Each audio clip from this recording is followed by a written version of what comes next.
Em ocasião oportuna que a gente vem fazer mais esse vídeo. Hoje é dia 31 de janeiro de 2017 e o primeiro mês desse ano se está indo, está partindo. Eu, nesse momento que eu tô aqui registrando esse vídeo aqui, para mim são 9 horas da manhã, para vocês ainda tá bem de madrugada, o Brasil ainda tá dormindo. E nós hoje estamos aqui para louvar a Deus através da palavra. Estamos aqui para louvar a Deus através desse vídeo. Amém, meus irmãos? Eu me chamo Ana Paula, para quem não me conhece. E estamos aí para falar da palavra de Deus, para falar dos últimos dias antes do fim, para refletir nas santas e sagradas escrituras. E hoje eu quero abrir com o Salmo 66. Quero refletir um pouco sobre as palavras do Salmo 66, em que na minha Bíblia está escrito ofertas de gratidão. E por que falar de gratidão nessa manhã, nesse dia de hoje? Porque a palavra de Deus tem um momento na palavra que está escrito o seguinte, que a misericórdia de Deus é a razão ou motivo pelo qual nós ainda não fomos consumidos. A misericórdia de Deus é a razão pela qual nós não somos ou não fomos consumidos.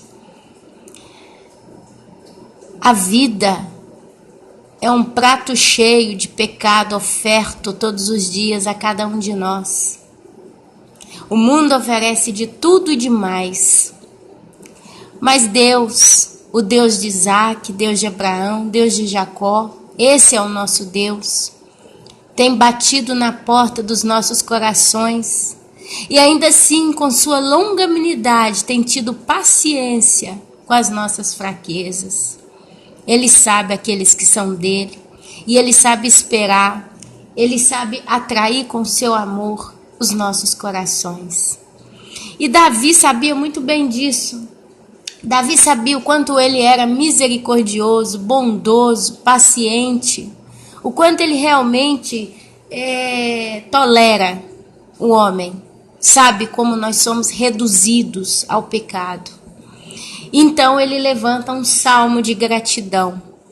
A gratidão, meus amados, é um dos sentimentos que a gente só percebe o quanto ele é importante quando alguém é grato para conosco. Tem várias pessoas que servem outras. E infelizmente essas pessoas que são servidas nunca são capazes de dizer nenhum obrigado. De dizer obrigado. Quantas vezes, talvez você que está aí me ouvindo, já fez de tudo. Você sempre fez o seu melhor para com alguém. Você serve, você ajuda, você cuida, você escuta, você prepara as coisas para uma pessoa. E essa pessoa, quando vem, recebe tudo, ela nem é capaz de olhar para você e falar obrigado. Sabe, às vezes é seu esposo, às vezes é sua mãe, às vezes é seu pai, às vezes é seu filho.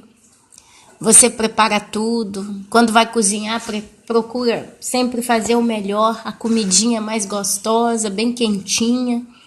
Né? Às vezes é o marido, chega do trabalho ao meio-dia, vem comer em casa e você corre com tudo para fazer com que ele coma algo fresco, quente, pronto ao momento. À noite, você prepara a janta. Sabe, às vezes ele vai trabalhar, você se preocupa em arrumar a casa, deixar tudo limpinho, perfumado, ajustado. As roupinhas dele sempre lavadas, passadas. Às vezes é o filho, às vezes é a sua mãe que mora com você, seu pai. Você está sempre preocupando em cuidar deles na melhor condição que você pode. Preocupa em pagar as contas, comprar os remédios. Às vezes, meus amados, é o aniversário dessa pessoa e você corre, faz um bolo, prepara tudo, faz o seu melhor. E essa pessoa não é capaz de te dizer muito obrigado. Obrigado. E ela nunca faz nada para você. Ela nunca move um dedo em seu favor, pró você. Infelizmente, é o que mais tem no mundo. E às vezes você é uma pessoa que simplesmente está tão acostumada a fazer tudo sozinha, né? Levar a carga nas costas, você faz tudo, está sempre cuidando, mexendo, arrumando, preparando. E você faz o seu melhor todos os dias. E você está acostumada a levar toda a responsabilidade sozinho. Aí de repente, um dia qualquer, alguém aparece e faz algo por você. Voluntariamente alguém faz algo pela sua vida. Você se explode de tanta alegria, você não sabe como agradecer, você não tem palavras para falar muito obrigada a tal pessoa. Já passou isso? É gratidão. A gente só sente o sentimento da gratidão no seu ápice quando alguém faz algo de bom por nós. Normalmente as pessoas que são gratas às outras são as pessoas que servem.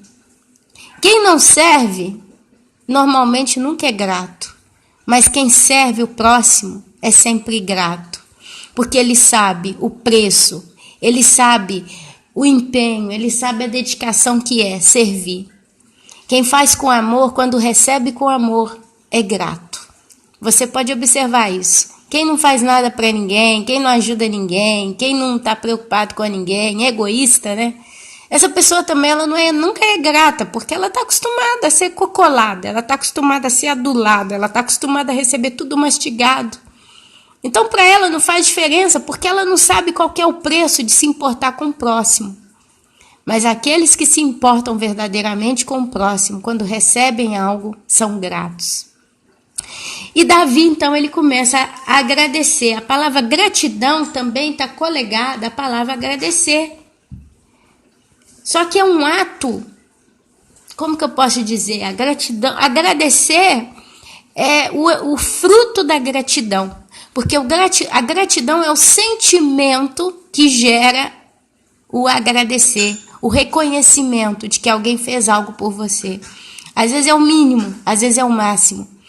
Mas a gratidão é um sentimento constante de obrigado, de dizer obrigado, de reconhecer o quanto alguém fez algo por você.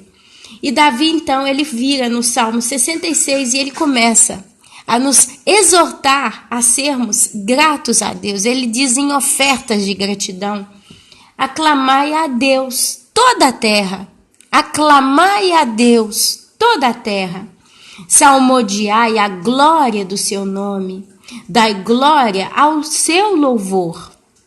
Então aqui ele levanta realmente os nossos ouvidos a louvar constantemente a Deus.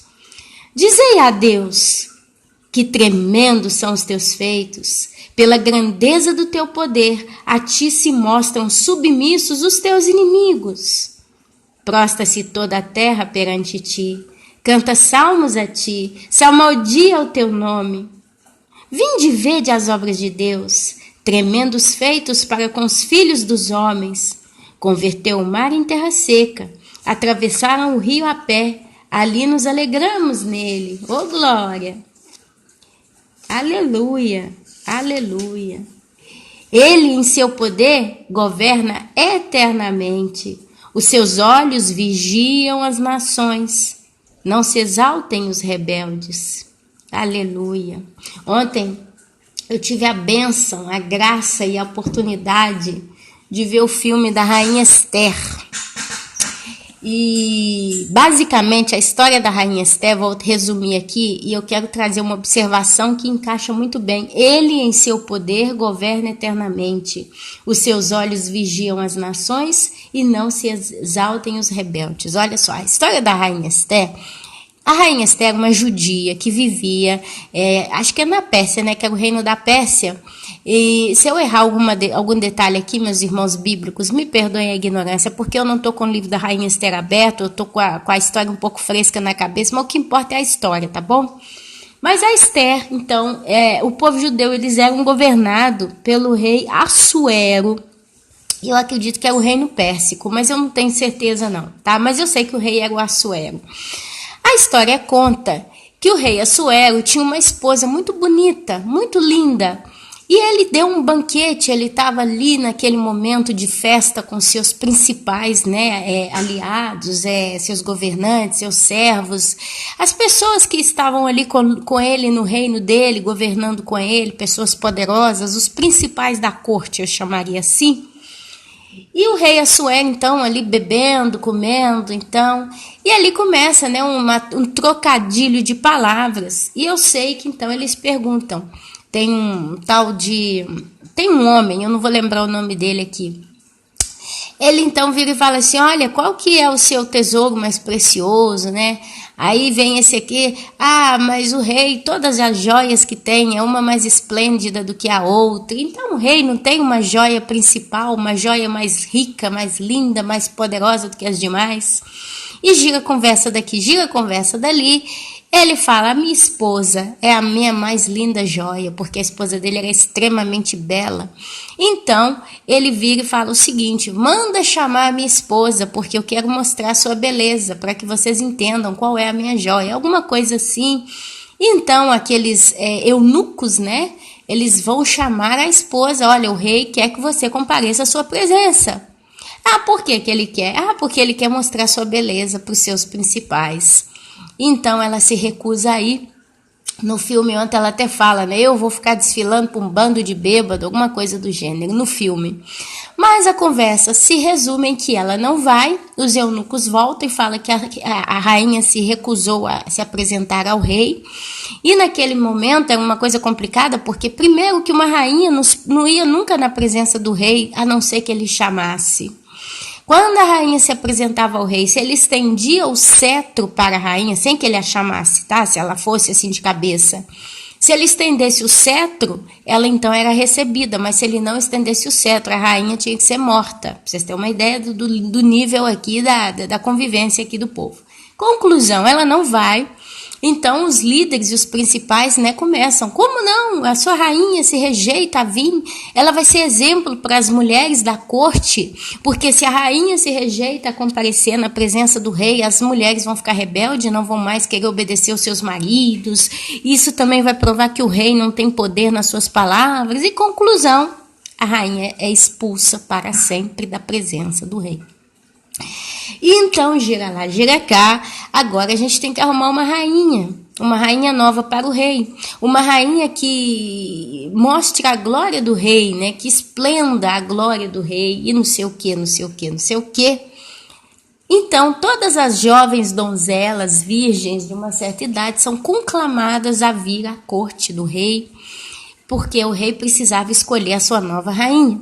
E nessa história vem a nossa querida irmã Esther. Por que eu digo irmã? Porque nós somos todos moradores do céu, futuros moradores do céu. Um dia a gente vai conhecer a rainha Esther.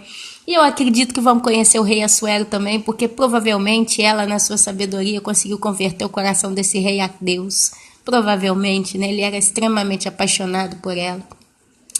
E Esther é judia. Quando ela vem à presença do rei, ela não fala que ela era judia. E o rei se apaixona, e então começa, né, ele casa com ela, e ela então passa a ser rainha. Só que na corte tinha um homem muito vaidoso, e ele era muito chegado ao rei, e vivia puxando o saco do rei Assuero. Só que quando ele caminhava na cidade, caminhava, né, livre na cidade, ele queria que todos se prostrassem perante ele. Todo mundo tinha que se ajoelhar, porque ele se sentia o rei da cocada preta. Só que eu não sei se é primo-tio, aqui os irmãos me perdoem, mas eu acho que é um parente. Eu vou falar que é um parente da rainha Esther, tá bom? Que cresceu ela, cuidou dela. Ele não se prostrava porque ele entendeu que aquele homem, eu acho que o nome dele era Mordecai, esse homem que queria ser louvado.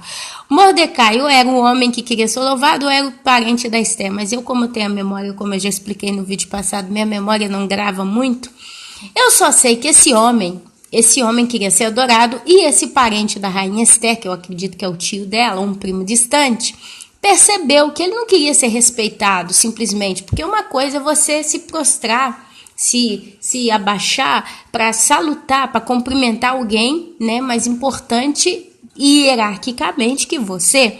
Outra coisa é você se prostrar para adorar essa pessoa, e esse cara queria ser adorado como um deus.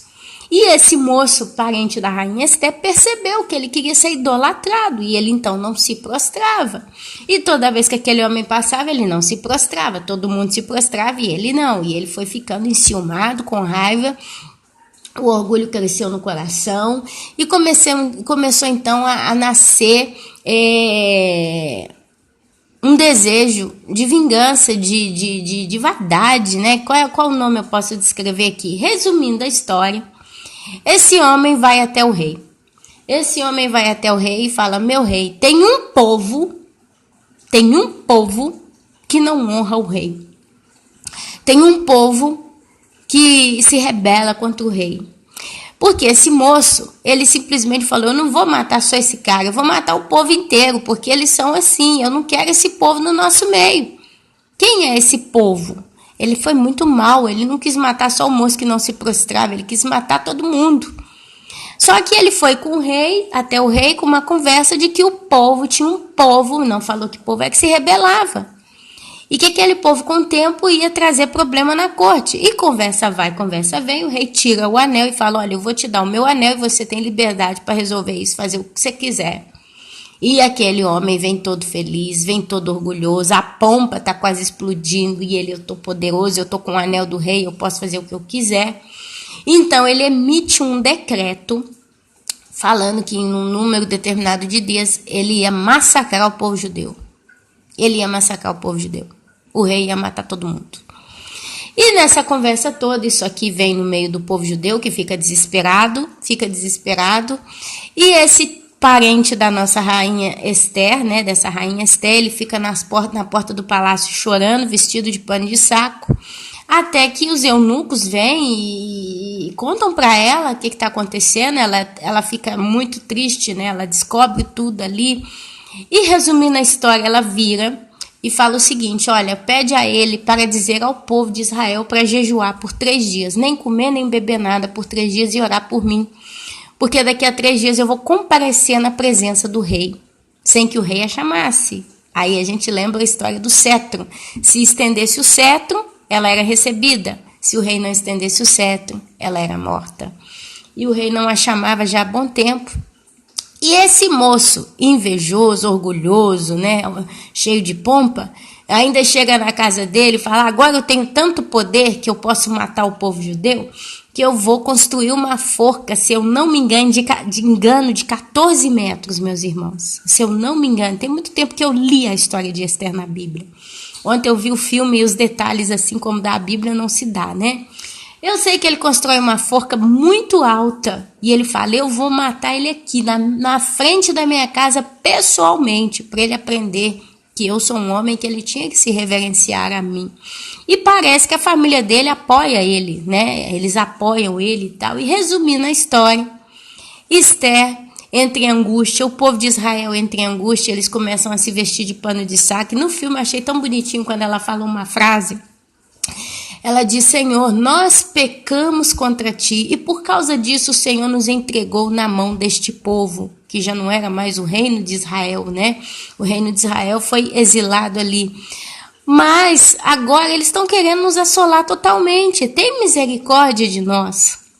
E aí, história vai, história vem. Passam-se os dias do jejum, a rainha se lava, se perfuma, se troca e se vai a comparecer na presença do rei. Na hora que ela chega, o rei não sabia de nada, ele não sabia o que estava acontecendo, hein? Porque esse moço cativo, ele armou tudo por causa da vaidade dele. E o rei não tinha ideia do que estava acontecendo. Ele deu carta verde, livre, para o moço fazer o que quiser. A rainha está então vira na presença do rei e esse homem estava lá. Ele estava sempre lá, sentado perto do rei, puxando o saco do rei e por aí vai. E ela vira e fala: meu senhor, se eu achei graça diante dos seus olhos, eu gostaria de te convidar para um jantar. A você, ao senhor, né? E acho que é Mordecai. Eu vou dizer Mordecai aqui, depois os irmãos leiam o livro da rainha Esther. E eu quero ele também no jantar. Aí ele ficou todo: uau, a rainha me convida a mim e o rei, não a ninguém mais, só os dois. Aí ele chegou em casa, todo cheio de pompa: a rainha quer que eu vou lá jantar com ela, eu e o rei. Eu sou muito bom aos olhos da rainha e do rei, eles gostam de mim. Eu sou um homem que estou em primeira linha. E por aí, gente, igual um pavão. Conclusão, ele comparece ao jantar, e a rainha serve os dois, e e tototó, e o rei agora fala, o que você quer? Até metade do meu reino, se você me pedir, eu te dou. E a rainha Esté fala, se eu achei graça diante dos seus olhos, eu gostaria de te convidar para que o Senhor, meu rei, mais ele, Mordecai, né, venham amanhã no novo banquete. Eu quero vos oferecer um outro banquete amanhã. Aí o rei, nossa, quanta paciência, né? A rainha tá testando, mas ok.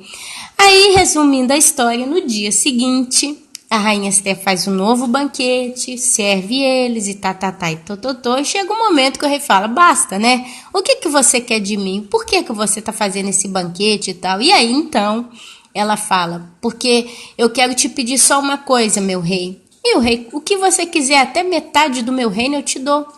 Aí ela vira para o rei e fala, eu quero que o senhor me poupe a minha vida. O rei, como assim poupar a sua vida? Mas o que você está dizendo? Ele falou, aí ela explica a história, que o povo dela vai morrer, né? O povo judeu tá para ser morto, foi feito um decreto, aí fala, foi ele, acho que é Mordecai, desculpem, que decretou que nós temos que ser mortos, e eu sou judia, e eu vou morrer com o meu povo, não é justo, né? O rei fica louco e começa a ficar nervoso, e aí xinga e tal, e vira e fala, isso é uma loucura, matem esse homem, como que ele ousa se levantar contra a minha rainha, e papapá e popopô, e eu só sei que ali então ele manda matar esse moço, ele é enforcado. Aliás, eu esqueci um detalhe, mas aqui vamos entrar aqui na história. Depois vocês leem o livro da Rainha Esté para vocês verem como que Deus é justo e Deus executa a justiça. Por isso que diz que ele com seus olhos vigia as nações. Deus, então, a história, né, da Rainha Esté, eu só sei que o rei manda enforcar o próprio Mordecai nessa forca, esse moço, esse homem orgulhoso, mandou enforcar ele. Ele é enforcado na sua... Aí vem um dos eunucos e fala, olha, ele preparou uma forca, né, para matar o tio lá da Rainha Esté, o homem que te salvou a vida. Aí o rei, mata ele e tal. Olha só, um pouco antes da Rainha Esté convidar o rei para jantar, ele não conseguia dormir, teve uma noite que ele não conseguia dormir. Então ele ficou ali incomodado, chama um dos seus eunucos, né? E o eunuco vira e fala para ele, meu rei, se o senhor quiser, eu posso ler um pouco para o senhor as histórias registradas, acontecidas no reino. E o rei, ok, vai ler. Aí esse moço, né, que escrevia, começa a ler os acontecimentos, os prodígios do rei. E ele cai num momento, meus amados, em que teve um tempo em que homens planejaram matar o rei envenenado. E eles estavam ali planejando. E esse tio da Rainha Esté, esse moço, né, esse parente, ele escutou. Quando ele escutou que eles estavam tramando para que no dia seguinte matassem o rei, ele mandou chamar a Rainha Esté e contou para ela. Ele explicou, olha, eles estão planejando isso para matar o rei. A Rainha Esté então chega na presença do rei e conta para ele. E então o rei vai fazer uma investigação, né? É muito nervoso, muito com raiva, e descobre que realmente eles estavam tentando matar o rei, pessoas próximas dele. E esse moço, né, foi aquele quem salvou a vida do rei. E ele então vira e fala, isso tem que ser registrado nos meus livros, esse ato corajoso, né, misericordioso desse moço. E era quem? O parente da Rainha Esté. Então, por isso, quando ele ficou com raiva, quando ele entendeu que esse homem orgulhoso queria matar exatamente o homem que salvou a vida dele, ele ficou, sabe, mata ele, né?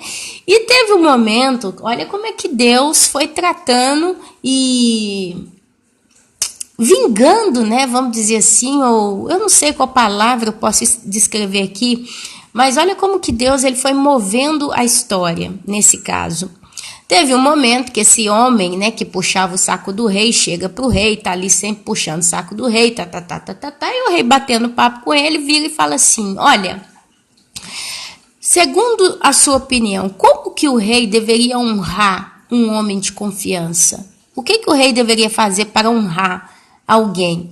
Esse homem então responde, se o senhor quer honrar um homem de confiança, né, um homem que o senhor aprecia, O Senhor coloca o manto real, coloca o anel no dedo, monta essa pessoa no cavalo real e faça com que ela desfile por toda a cidade, para que as pessoas da cidade vejam o quanto o Senhor honra tal homem. Aí o rei responde para ele: boa ideia, já que você me deu essa ideia, você vai até o tal moço. Eu tenho que abrir o livro da Esther aqui para conseguir trazer os nomes. Mas vai lá no parente da rainha Esther, né? Vai no tal homem, ele fala o nome, vai nesse homem e honra ele assim como você está dizendo. E você vai puxar o cavalo na cidade inteira. Conclusão, meus amados, esse homem espuma de raiva. Ele espumou de raiva porque ele foi humilhado. Ele teve que pegar o parente da rainha Esther. Ele teve que pôr o manto do rei, o anel do rei, sentar ele no cavalo real e desfilar com ele na cidade inteira. Homem que até então não se prostrava diante dele, ele teve que ser humilhado, levando esse homem a desfilar por toda a cidade. Isso é para vocês verem como que Deus é um Deus justo. Ele não falha conosco. Concluindo a história, ele foi enforcado.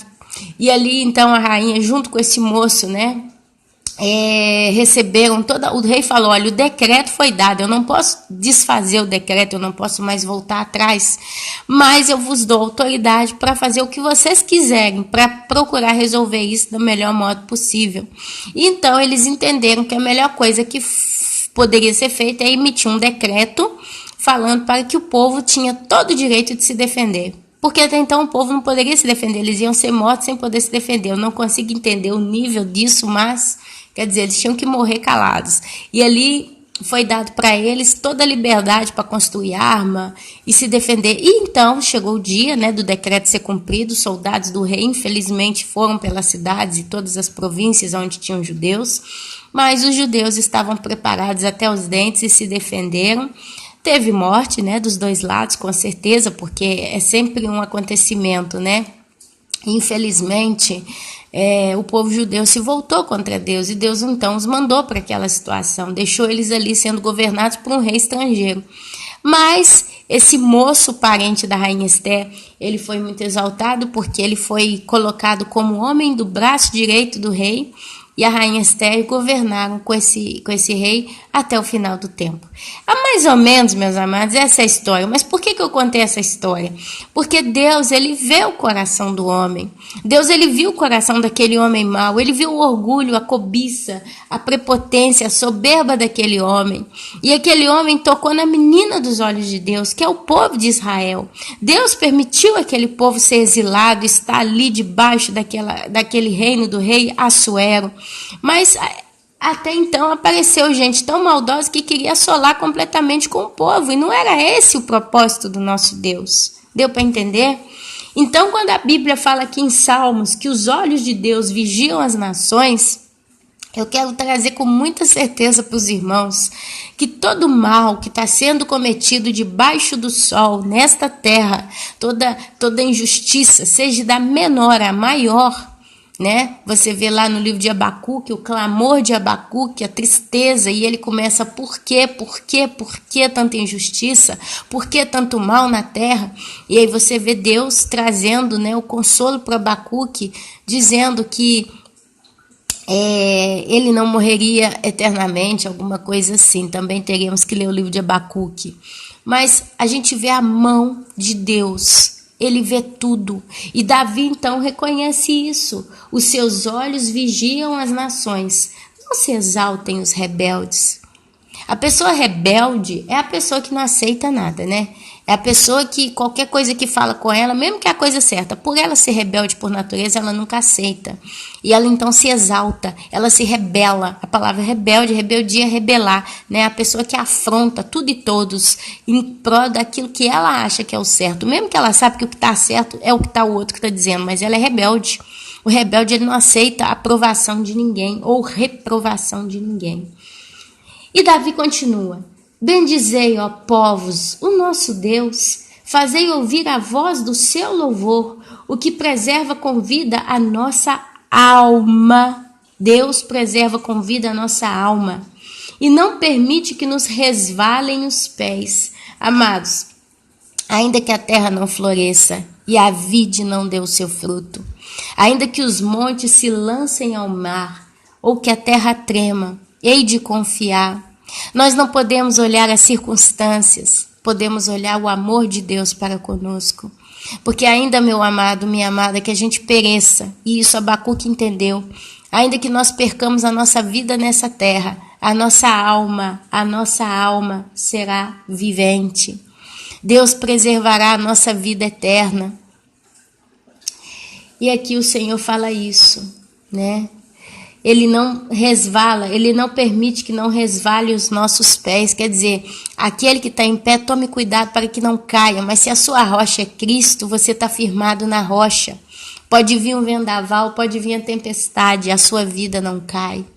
A sua fé não é abatida, porque Deus não permite que os nossos pés resvalem, escorreguem, tropecem, caem.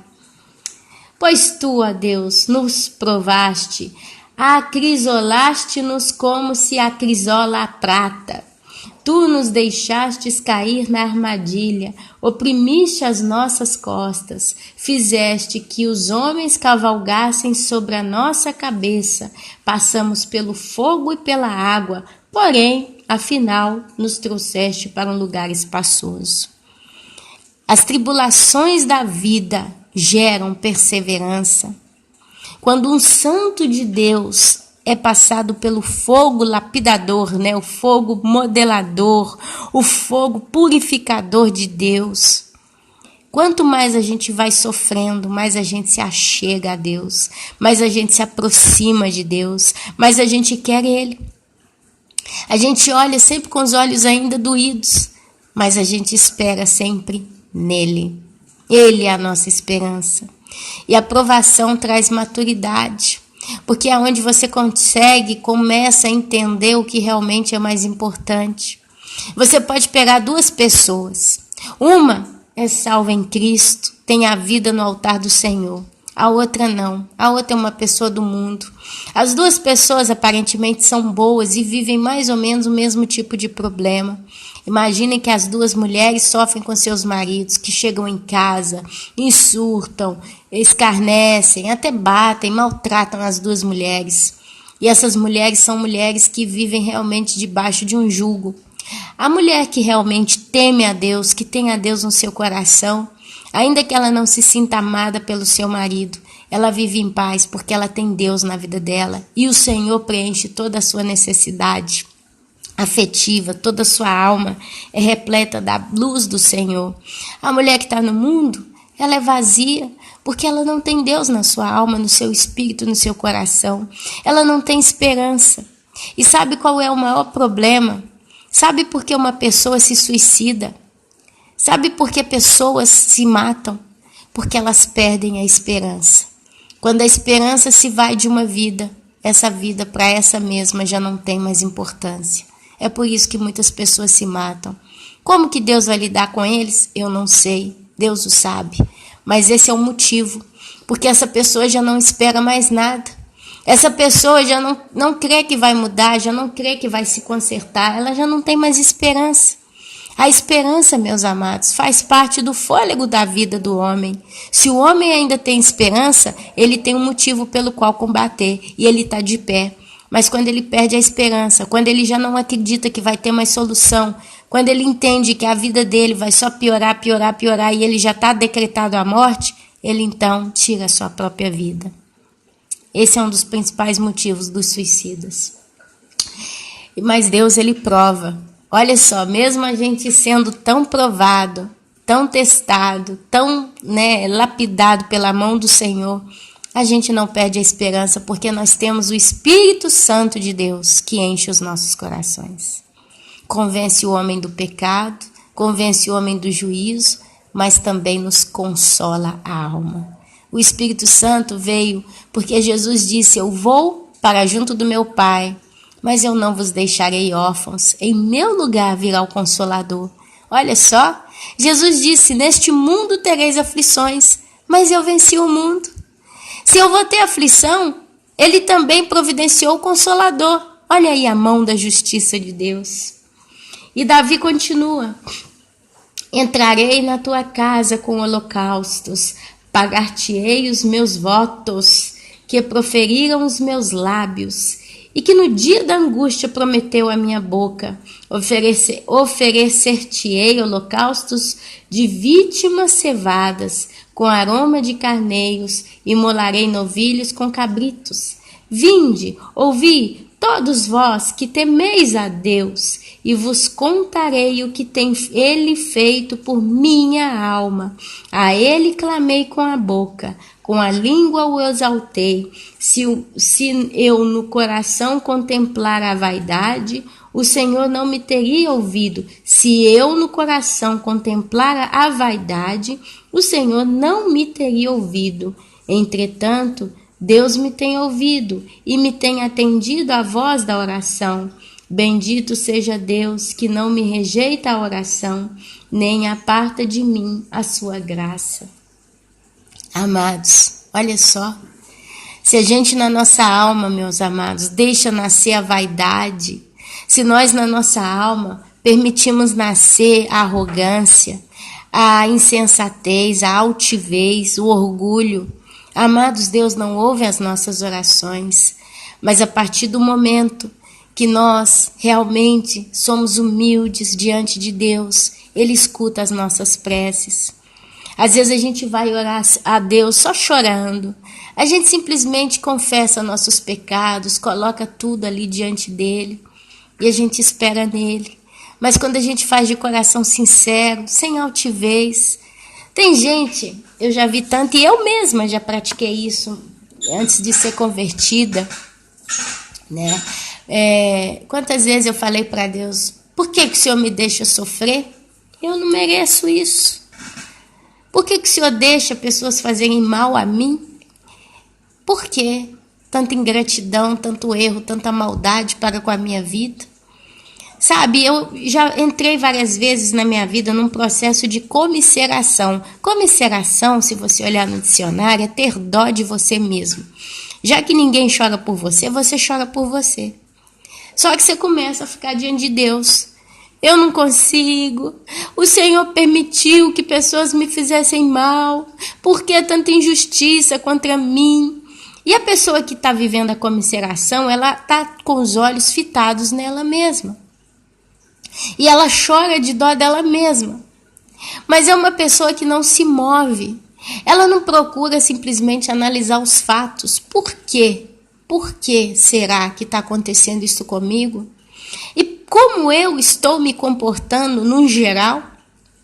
Se eu estou aqui pedindo a Deus, se eu estou aqui chorando com Deus, se eu estou aqui me comiserando com Deus, por que eu, será que eu, estou ouvindo também o que Ele tem para me dizer? É sempre o caso de Abacuque. Abacuque chorou pelo povo, por ele, mas ele ficou ali para escutar a resposta de Deus. Sabe, meus amados, sofrer, todos nós sofremos e sofremos muito, não tem diferença. Só que a diferença, meus amados, é quando a gente começa a ouvir a Deus. Esse é um conselho que eu dou para todo mundo que fala assim: irmã Ana, ore por mim, eu estou sofrendo. A gente ora, meus amados, apesar de não dar conta de orar por todo mundo, porque são tantos pedidos de oração. Mas é uma coisa que eu digo e repito sempre. Você está procurando ouvir a voz de Deus? Às vezes quando a gente fala assim, a pessoa entende que ela está achando que Deus vai falar com ela exatamente no problema dela. Mas não é assim, meu querido. A voz de Deus está nas Escrituras. A voz de Deus está no relato das coisas que aconteceram na história em que a Bíblia foi escrita. A voz de Deus está nos relatos que Ele traz para nós, como Ele foi tratado pelo povo de Israel, como Ele foi tratado positivamente ou negativamente, como que Ele lidou e tratou para com o povo. Ele lá na voz dele, Ele conta todos os acontecimentos que tiveram na história de um povo que Ele escolheu e amou.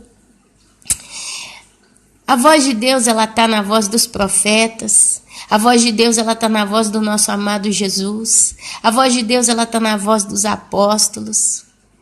Sabe, quando a gente começa a procurar ouvir a voz de Deus, apesar dos nossos problemas, a gente simplesmente tira um tempinho: Deus, olha, eu agora cansei. Eu não vou chorar por mim, mas agora eu quero ouvir o que o Senhor tem a me dizer. Você, meu amado, para de pensar em você mesmo e começa a pensar no que Deus passou, no que Deus teve que suportar. Deus sofreu, meus amados. O nosso amado Deus, Deus de Isaac, Abraão e Jacó, o eterno, o Pai, o Todo-Poderoso, Ele é santo. E o mal não pode nele, não pode com ele não pode contemplar o mal, porque ele é santo. Mas ele tem esperado com longanimidade e paciência por nós, para que o seu povo passe por esse mundo caído. A gente peca, a gente erra, até que a gente um dia ouve a voz do som, da voz de Deus. Quando a gente ouve o nosso amado Senhor Jesus batendo na porta do nosso coração e finalmente abre a porta. Então ele entra e ceia com nós e nós com ele. Amados, aprendam a ser gratos a Deus. Nós estamos vivendo dias em que a gratidão é um sentimento muito precioso na igreja. A Bíblia fala daquela frase que diz: o Espírito e a noiva dizem: ora, vem, Senhor Jesus. Maranata, Yeshua, Maranata. Amados, a gente só pode dizer Maranata a Jesus se a gente é grato a Ele. Quando Ele foi morrer naquela cruz por nós, quando Ele derramou o sangue dele ali por nós. Nós só podemos clamar pelo nosso amado se a gente realmente o ama. Não adianta pedir: vem Jesus, me livra, me tira desse mundo que eu não estou aguentando mais tanto sofrimento. E no seu coração você só quer que ele venha para te tirar da sua desgraça pessoal. Você não está preocupado em conhecer Jesus. Você quer conhecer o céu, você quer conhecer o paraíso, você quer pisar nas ruas de ouro. Você quer finalmente ver se lá tem flor que canta mesmo e balança mesmo. Jesus é o último dos seus planos. Ah, Ana, você está dizendo uma coisa que não é verdade, Ana. Eu sempre estou em oração. Eu amo Jesus. Mas só que você nunca para escutá-lo. Você nunca para fazer a vontade do Pai. Se você não faz a vontade do Pai, como você pode dizer que quer a Ele? Você não quer Ele, você quer o reino dEle. E Ele tem um recado para você. Se você quer somente o reino do céu, a glória que está por vir, você não vai entrar. Porque o primeiro mandamento diz: amai a Deus sobre todas as coisas. Se você não ama a Ele, mais do que o reino dEle, tudo que Ele prometeu, você vai ficar de fora. Porque você está em pecado por estar descumprindo o primeiro dos 10 mandamentos. Amar a Deus sobre todas as coisas. Ana, e como eu posso amar a Deus? Lendo a Bíblia. Deu para entender? A gente gira no canal, mas cai sempre na mesma coisa. Leia a Bíblia. Ana, eu tô com a vida destruída. Meu marido me bate, meu marido bebe, meu marido chega em casa, quebra tudo, rebenta tudo. Ana, meu filho tá aprontando. Meu filho é um adolescente de 18 anos, chega em casa cada dia com uma namorada, vai pro quarto, fecha a porta, apronta lá dentro, depois sai. Quando eu entro para limpar o quarto, tem cigarro queimado lá no cinzeiro, colchão queimado, a cama toda suja, fedendo, calcinha de mulher que traz para dentro de casa. Eu sou uma mulher de Deus e meu filho tá fazendo da minha casa um motel. E você não tem ideia do que ele combina. Traz amigo drogado para dentro de casa. Ele suja a casa toda, ele bagunça tudo. E eu não sei mais o que dizer. Ana, eu tô sofrendo, Ana. Eu tô desempregado, Ana. Eu não consigo dar certo no emprego. Todo dia eu tô com conta para pagar, não consigo acertar minha vida. Eu tô desesperado. Ana, você não entende, Ana. Ana, eu tô casada, mas eu não amo o meu marido. Ele faz tudo para me ajudar, mas eu não amo. E eu não consigo me controlar, Ana. Eu consigo ficar só vendo outros homens. Eu desejo outros homens. Eu fico conversando no WhatsApp, na internet com outros homens. Eu tô traindo meu marido, Ana. Mas eu não consigo. É mais forte do que eu. Ana.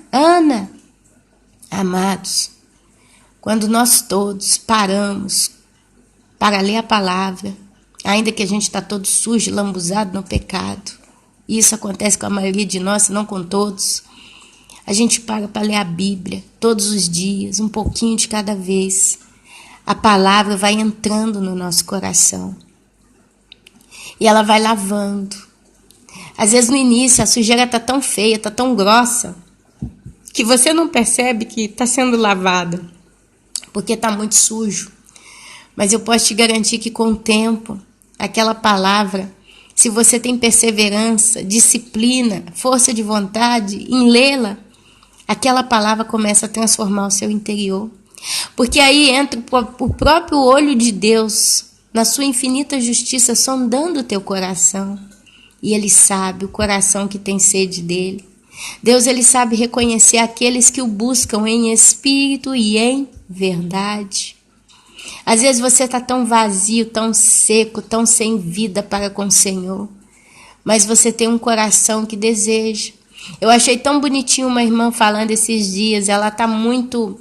Porque ela mudou de casa. E ela está com problema. A filha dela também está praticamente sem casa. E essa filha tem que sair da casa agora no mês de fevereiro. Então, assim, ela está ficando muito na casa da mãe. Porque eles vão construir ali também para a filha. Então tem uma transição, né, nesse momento, e ela fala, a casa tá cheia de gente, tem meu marido, minha filha, meus netos, e tototô, e eu tô aqui, a gente tá arrumando muita coisa. E ela disse, eu queria levantar 5 horas da manhã para buscar a Deus, porque já 6 eu já não dou conta, porque todo mundo levanta comigo, e a gente já começa a mexer com tanta coisa, eles têm horta, eles têm plantações, né, eles têm que trabalhar muito, então assim, a vida dela tá muito complicada. Aí eu achei tão bonitinho, ela falou, eu tô tão triste, eu não tô conseguindo achar espaço para parar com Deus, e eu tô querendo levantar 5 horas da manhã, eu não tô conseguindo. E ela tava angustiada, ela realmente estava muito triste, porque ela não conseguia achar um tempo, uma condição, os problemas, né, as pessoas não deixam ela. Cada hora que ela falando, olha, eu tô no meu quarto aqui, fechei a porta, tô orando, meu marido entra e me corta, sabe, meus irmãos? Mas o coração dela está voltado para Deus. E Deus está vendo. Ah, essa aqui é uma ovelha que me quer. E quando ela consegue ter espaço com Deus, Deus enche o coração dela. É assim que funciona. A gente não pode perder a esperança, porque, diferentemente dos ímpios, meus irmãos, nós temos o Espírito Santo que habita em nós. E Ele alimenta a nossa esperança todos os dias. É por isso que a gente ainda está aqui. Ainda que a terra não está florescendo, ainda que a vide não está dando seus frutos, ainda que os montes ao nosso redor venham se lançar ao mar e levantar tsunamis, a gente está aqui confiando, porque a esperança ainda existe no nosso interior. Davi falava assim, Davi chegou em momentos em que ele realmente viu a morte face a face, mas ele não perdeu a esperança e a gratidão para com o Senhor. Ele era apaixonado por Deus. Davi era bobo de tanto amor que ele tinha para Deus. Ele o amava com todo o seu coração, com toda a sua alma, com toda a sua força. Nem o poder do reino que Deus pôs nas mãos de Davi foi mais importante, poderoso, que abafasse o amor que Davi tinha por Deus. Davi era louco de amor por Deus. Assim nós temos que ser também. E só na leitura das Escrituras, entendendo, conhecendo a Deus, é que a gente vai se apaixonando por Ele. Você não pode se apaixonar por uma pessoa porque ela é bonitona. Porque a paixão é como fogo, ela vai embora. Quantas pessoas se apaixonam loucamente umas pelas outras, aí vão morar junto, e todo dia aquela coisa caliente, e eles estão ali, amor, amor, amor. Mas aí começa a viver junto no dia a dia. Aí começa a ver que aquela paixão toda começa a acabar aos poucos. Às vezes o cara vai no banheiro, deixa o vaso sujo. Às vezes a moça vai lá fazer uma comida, deixa a panela, depois fedendo, faz de qualquer jeito. Aí eles começam a ver as porcarias uns dos outros. Aí começa todo dia a ver aquela coisa, aquele ritmo de vida. Ah, mas não tem conversa, não tem ideal de vida, não tem propósito. E aquela paixão fulgurosa apaga. Apaga. O que sobra? Nada. Porque não tem conteúdo. A realidade é que você não pode simplesmente só se apaixonar por Deus. Pôr na sua cabeça, Deus é bom, Deus é glorioso. Aí eu escuto o vídeo de um, de outro e ali me apaixono. Não. Você tem que cultivar o amor por Deus no teu coração. Você só dá certo num relacionamento se você conhece bem a fundo a pessoa com a qual você está e vice-versa. Meu esposo essa semana está fazendo por 8 dias uma cura de desintoxicação. E uma delas é não comer carne, nem nenhum tipo de óleo. Óleo de nada, a gente está cozinhando sem óleo. E é por rins, né? Ele está tentando ver se a gente faz uma desintoxicação e tal. E eu, quando eu vi que ele ia cair nessa situação tão difícil, eu falei com ele, eu vou acompanhar você, eu vou fazer com você a sua dieta. Eu vou comer sem óleo, não vou comer carne por 8 dias. A carne por 8 dias eu até consigo tirar bem, porque não é tão difícil. Para mim, hoje, já não é mais tão difícil ficar tanto tempo sem comer carne. Eu consigo encarar esse desafio. Mas comer sem óleo, amados, eu vou cozinhar sem óleo. Vocês não têm ideia do que é tentar pôr gosto numa comida sem poder pôr óleo. Ontem eu fui fazer uma sopinha, né? Uma sopa, que sobra, né? A sopinha. Fui fazer uma sopinha, aí eu falei, meu Deus, esse alho, como é que eu faço o gosto do alho passar para a sopa se eu não posso frigir o óleo, né? Afogar o óleo, refogar o alho no óleo. Aí a minha ideia foi socar aquele alho com sal, pus um pouquinho de água, taquei aquele alho dentro, deixei ferver com uma folha de louro, ferveu, no final pus caldo quinó, porque eu não aguentei. E aí, então, quando a água ficou bem aromatizada, eu pus a pasta e aquele troço ferveu, bati o ovo, misturei, né, com a água fervendo. E aí, quando estava com bastante água, eu falei, vamos comer esse, daqui a pouco esses troços, porque o macarrão tende a secar, né? E se ele tá sem óleo, ele gruda, fica aquela coisa branca, realmente terrível. E ali a gente comeu. E a gente tá comendo assim. É arroz sem óleo, é feijão sem óleo, é macarrão sem óleo. Se cozinha verdura não pode pôr óleo pro fígado. Mas eu tô acompanhando ele. Eu falei com ele, eu vou te acompanhar. O que você tá fazendo eu vou fazer também, para você não fazer sozinho. Eu podia, por detrás dos panos, tacar um óleozinho na minha comida, por que não? Mas eu falei, meu Deus, ele tá passando por isso, o que me custa acompanhar ele? Ele tá vendo que eu tô ali com ele. E eu, com desculpa de acompanhar ele, arrumei uma outra desculpa também com Deus para fazer um jejum. Eu tô fazendo um jejum meio assim, né? Porque não é que eu tô aqui todo dia em orações fervorosas, em jejum. Mas eu falei, Deus, eu vou aproveitar e eu vou deixar o meu corpo ser, minha carne ficar fraca através do não consumir a carne e o óleo. Eu vou aproveitar e entregar isso, consagrar também como um jejum para com o Senhor. E o Senhor faz o que puder de bom por mim. O Senhor sabe o que eu preciso, o que dá para ser arrumado, ajeitado na minha vida. Está nas mãos de Deus. Olha aí que coisa boa.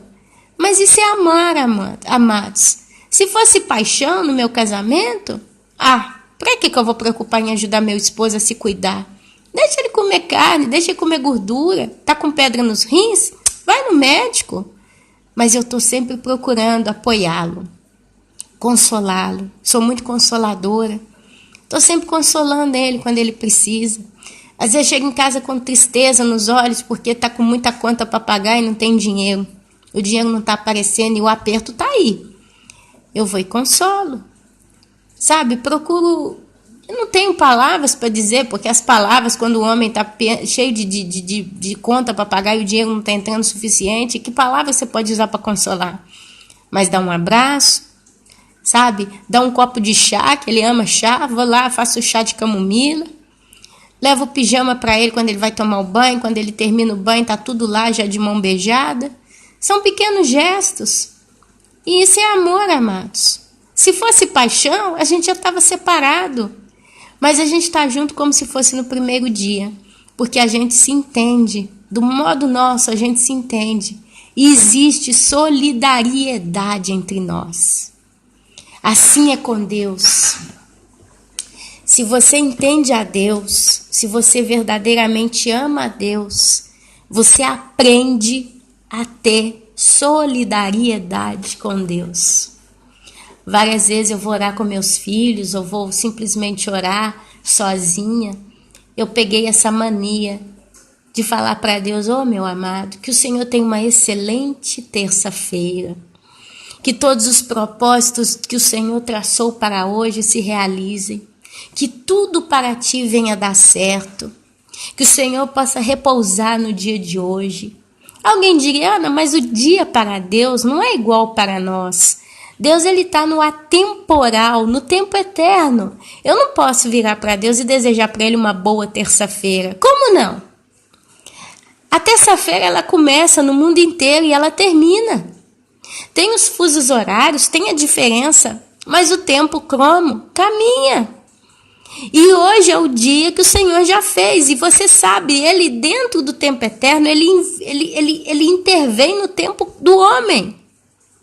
Ele realiza propósitos no tempo do homem. Tanto é que o arrebatamento está marcado no tempo do homem para um dia e para uma hora que ninguém sabe. Tanto é que no dia que Deus for derramar os juízos na grande tribulação, por exemplo, a Bíblia fala que tem 4 demônios presos no abismo e eles vão ser soltos naquele dia, naquela hora, naquele mês e naquele ano. Deus, Ele salva pessoas todos os dias, mas Ele também manda para o inferno, porque Ele é que decide quando uma alma vai embora, quando uma alma não pode mais viver nessa terra. É Ele quem decide o nosso viver e o nosso morrer. A Bíblia fala que todos os fios de cabelo da nossa cabeça estão contados. Deus tem o controle de todas as coisas. Ainda que possa parecer de não, mas Ele tem o controle de todas as coisas. Então, Ele tem tudo programado para os seus dias. Na eternidade, lá do céu, Ele olha, bom, hoje é segunda-feira, dia tal, do mês tal, do ano tal. Começa mais uma data na Terra. Lá no Brasil ainda é de madrugada, mas na Itália já é fim da manhã, metade de manhã. Já lá no Japão já está no finalzinho da tarde. Mas ainda é terça-feira ou segunda-feira em todos esses lugares. E pessoas vão ser salvas, pessoas vão ser tratadas. Hoje eu vou lapidar tal pessoa, hoje eu vou permitir que aquela que venha pela dor. Hoje eu vou curar aquele enfermo, hoje eu vou libertar aquele endemoniado. Hoje todas essas pessoas estão encaminhadas para vir para o céu, porque vou ceifar essas vidas. Mas hoje também tem essas pessoas que vão para o inferno, porque já foi determinado assim. São meus vasos para a ira. E eles já viveram e já provaram para eles mesmos, no dia do grande julgamento, quem eles são. O tempo acabou. Então, no dia de hoje, eu tenho tudo isso para fazer, tudo isso para suportar, tantos para cuidar. É mais um dia em que o sol precisa brilhar sobre a terra, é mais um dia que precisa chover em determinadas regiões, porque eu ainda estou ao controle de tudo e estarei até o último momento e sempre serei aquele que controla todas as coisas. Satanás hoje não pode tocar essas pessoas ainda. Algumas eu vou entregar nas mãos dele, mas até então elas ainda não são entregues. Deus, Ele tem o controle de tudo. Eu preciso alimentar as aves do céu, eu preciso alimentar os peixes do mar. Eu preciso controlar a placa tectônica de tal região, porque ela ainda não vai estourar num terremoto. Eu ainda preciso segurar o Yellowstone lá nos Estados Unidos, para que ele não explode e faça dos Estados Unidos uma sopa. Amados, Deus tem tudo sob o seu controle. Eu preciso controlar a batida de coração de cada ser humano nessa terra. Hoje tantos nenéns vão nascer e vão nascer com saúde. Eu preciso providenciar livramento para muitos. Eu preciso bater na porta do coração. Quando eu falo Deus, eu falo Elohim. Elohim, certa vez eu fui estudar o significado e falando de um modo muito pobre, porque não tem como comparar a língua hebraica com o português ou com o inglês, mas a gente consegue entender. Quando a gente fala Elohim, a gente está se referindo à Santíssima Trindade. Então, Elohim, ele tem uma agenda diária, dentro do tempo do homem. É por isso que quando eu oro, eu desejo para ele bênçãos e todo o sucesso necessário para que tudo que ele desejou seja cumprido. Eu sei que será cumprido, porque o que Deus determinou acontece. Então fica até fácil, parece até besteira orar para que ele consiga ter sucesso em tudo que ele tentou e teve objetivo. Mas quando é de coração, quando você deseja esse sucesso para ele de coração, ele vê o teu coração, ele vê a intenção, ele sabe que você realmente deseja que tudo que ele venha fazer venha prosperar. Isso, meus amados, é ter gratidão com Deus. Isso é caminhar compreendendo Deus. Ana, você pode compreender a Deus 100%? Não. Nós vamos precisar de uma eternidade para tentar compreendê-lo e nem sei se o faremos totalmente, porque ele é infinito. Porém, ele nos fez infinitos e ele está deixando a gente viver com ele por toda a eternidade. Então, eu acredito que todos os dias eternos serão uma nova descoberta. E quando a gente pensar que viu coisas assim, desculpa o português que eu nem sei se existe essa palavra, mas dá para entender, indizíveis sobre Deus, ele vai nos surpreender com mais algo, e mais algo, e mais algo por toda a eternidade. Nós vamos viver em júbilo, em êxtase completo na eternidade. Mas aqui nós precisamos ter gratidão para com ele, porque a gratidão a ele gera no nosso coração comunhão. Comunhão. É onde você, às vezes, até precisa ser abençoado no trabalho, na casa e tal. Mas ainda que ele não te resolva o problema, você não vai deixar de amá-lo menos por causa disso. Porque os nossos olhos estão realmente fitados nele. E quando ele consegue a total atenção dos nossos olhos, do nosso coração, aí, meus amados, ele começa a te usar tremendamente em algum ministério. Porque a seara é grande e poucos são os trabalhadores. Amados, o nosso amado Yeshua, Jesus Cristo, seu nome na língua hebraica, Yeshua. Dizemos Yeshua Hamashia, Jesus o Messias. Está voltando. Ele está voltando. E aqui seria toda uma nova conversa e eu já hoje não posso mais. Mas ele está voltando para arrebatar a sua igreja. Milhões e milhões de pessoas vão literalmente desaparecer instantaneamente da terra, muito em breve. Eu estou esperando ser contemplada pelo arrebatamento. Clamo pela misericórdia de Deus todos os dias na minha vida, para que Ele não se esqueça de mim nesse dia e me leve também. Sei que sou uma pecadora, eu peco, mas ainda assim eu confio e conto com a misericórdia do Pai, com a misericórdia de Jesus, com a misericórdia do Espírito Santo para comigo. E você tem contado também? E assim, meus irmãos, eu encerro esse vídeo. Tenho tentado e prometido, não prometer não, que eu não prometo nada para ninguém, porque eu não posso depois cumprir, eu fico com a cara amarela, né?